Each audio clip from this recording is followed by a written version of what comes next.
Hey y'all, it is the Beer Thrift Machine. Today we're going to talk about what I learned last year being a full-time eBay reseller, so stay tuned.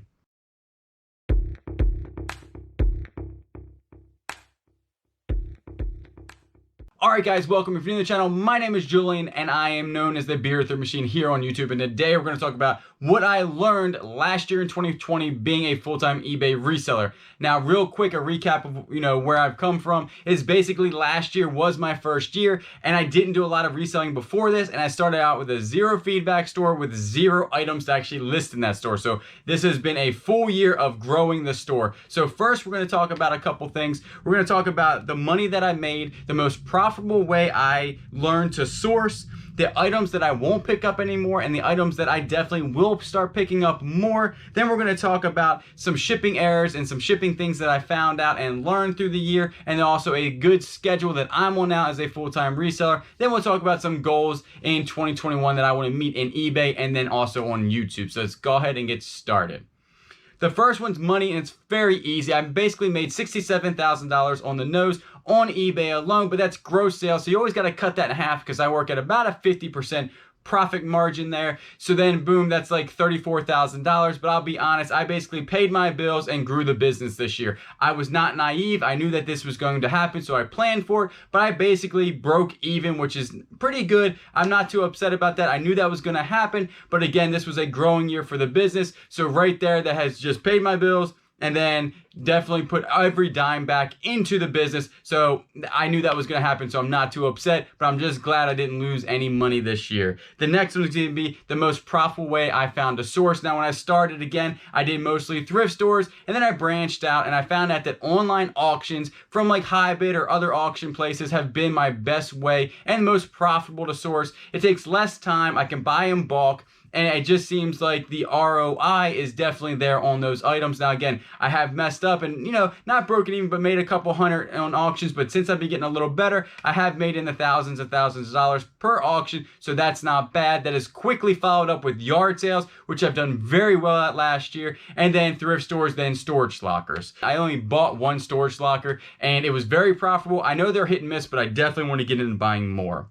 So the next one is going to be my death pile theory, which was I ran with a 0 death pile. If I bought it, I listed it that day or the next day and went on from there.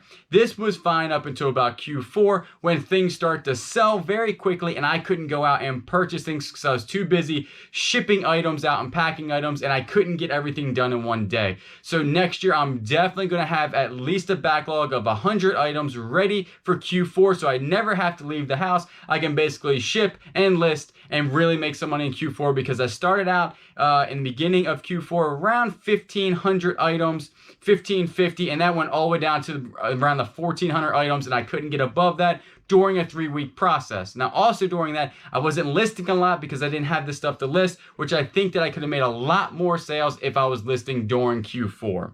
Real quick, we're going to talk about shipping. And the errors that I really made were not using flat rate boxes or envelopes correctly, or not using them at all when I could have. So right here, this padded flat rate saved me a ton of money because what I do is I sell a lot of tools. So in the beginning, I wasn't putting them in flat rate envelopes because I didn't know what they were. I was shipping this stuff to California. People were paying a ton of money and I guarantee I was losing a ton of sales.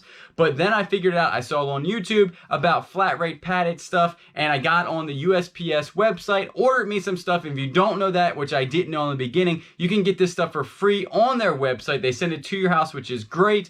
And I start to learn how to really use flat rate stuff, and it's saving the buyer a ton of money, which in returns gives me more sales. So that's a huge thing that I learned this year. I know that sounds self-explanatory, but it really wasn't for me in the beginning. So I'm glad I learned that, how to really use flat rate stuff correctly.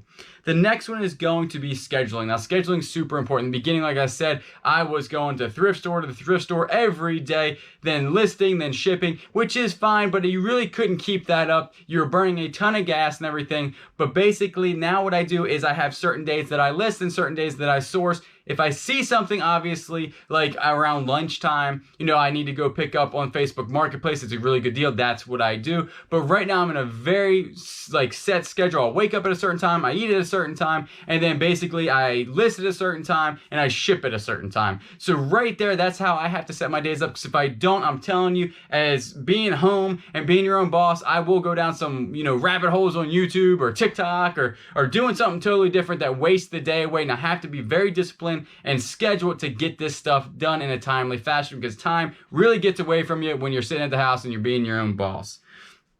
So things that I bought and I think that really helped the business during 2021 was a brand new cell phone. I had an old cell phone that had a camera problem. I did buy a new cell phone, and right there, I think a quality camera is super important when you're doing obviously a ton of pictures a day. If you're listing 100 items a day or something like that, or even 50, and you're doing 10 pictures, that's like 500 pictures, so your camera's got to keep up with it. Mine wasn't, so I did buy a new cell phone, which was important. Also got a new laptop because my older computer just couldn't handle what I was doing. And then I was printing stuff out on a laser printer, and then I was taping all my stuff to the actual packages. Now I did that 2,500 times, and thankfully the nurse flipper did actually send me a Dymo, because she was like, that's insane that you're still doing that. And the thermal printer has been great. It is a game changer. If you don't have one, you don't really need one, but it is definitely a game changer because it saves you time and money. It's just wonderful, so I thank you for doing that.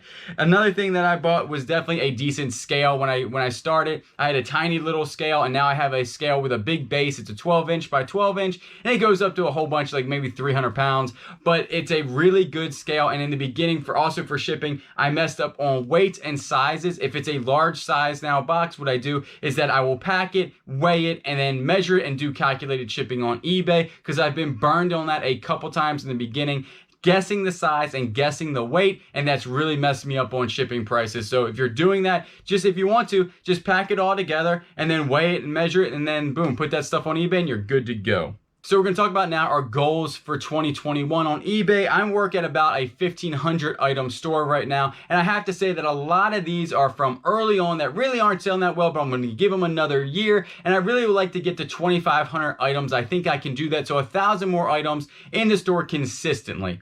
Also, I would like to definitely start cross-posting. I only sell on eBay right now, and I definitely want to start getting on, Poshmark, Mercari, even maybe Amazon, and I got to get that done because multiple streams of income is definitely going to be a game changer to obviously up the income.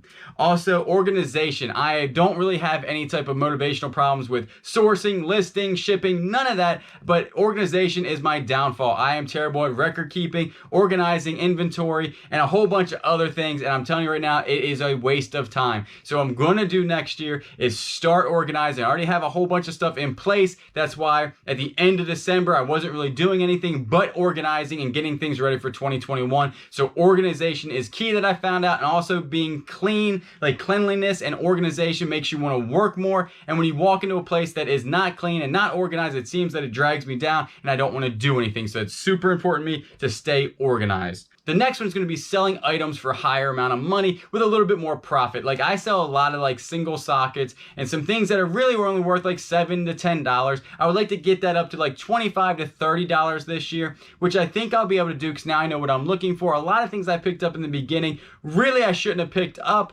but I did learn, and that was a good learning lesson. So I really just paid for an education, but this year I really want to pick up some higher profitable items for sure. And I'm looking out for them on auctions and estate sales and everything like that.